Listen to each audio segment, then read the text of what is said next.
Aujourd'hui, nous vous emmenons au domaine La Magnolia, situé dans la région du Frioul. Nous sommes au nord-est de l'Italie, donc la région de Trieste, Udine, pas loin un peu au nord de Venise.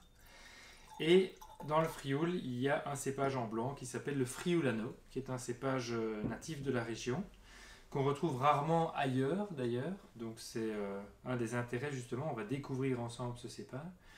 Et donc ici, il est produit par un domaine familial qui s'appelle le domaine La Magnolia, sous l'appellation Friuli Colli Orientali.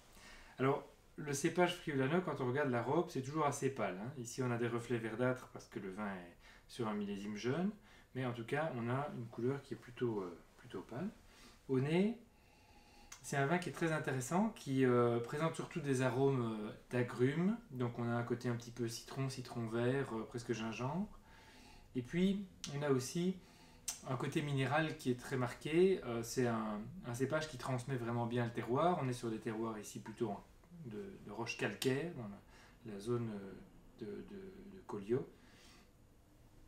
On est dans les préalpes, hein, en somme, donc on est déjà sur des roches.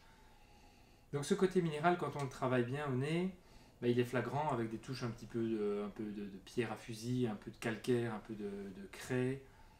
Donc c'est un peu caillouteux, pierreux, presque un peu fumé comme ça quand on frotte des pierres. Donc très intéressant comme nez, couplé à ces nuances d'agrumes, petit côté floral également. C'est vraiment très plaisant et c'est surtout voilà, assez typé. Alors voyons en bouche.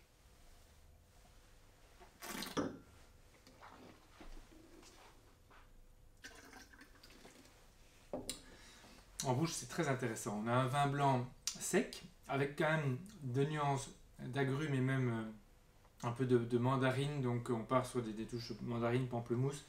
Il y a toujours beaucoup d'agrumes, mais le côté citron est parfois un petit peu plus amer et un petit peu plus sucré également. Donc il y a vraiment un panel d'arômes fruités assez large. Ensuite, dans la dégustation, le côté minéral reprend le dessus et perdure jusqu'en finale, avec un vin blanc qui n'est pas boisé, un vin blanc sec, frais, qui est pour moi hyper approprié à une entrée de scampi, une entrée de une salade avec des fruits de mer, des crevettes, peut-être certains coquillages, des moules. On est vraiment sur un vin qui va très bien se marier à tous ces produits, plutôt produits de la mer, voire certains poissons sur un tartare de poisson ou un carpaccio de dorade par exemple, parce qu'on a vraiment cette trame minérale qui est bien présente et cette trame fruitée plutôt sur les agrumes. Voilà, donc en tout cas, je vous souhaite vraiment de découvrir, passer des beaux moments à découvrir des cépages un peu inédits, qui nous proposent des aromatiques différentes et des équilibres en bouche différents. Donc ça reste des vins blancs secs, avec ici quand même de la rondeur en milieu de bouche et puis de la fraîcheur en finale. Donc c'est vraiment des vins très intéressants et qui nous permettent de sortir des sentiers battus comme on dit. Donc n'hésitez pas à vous tourner vers le Frioul et son fameux cépage Friulano. Bonne dégustation.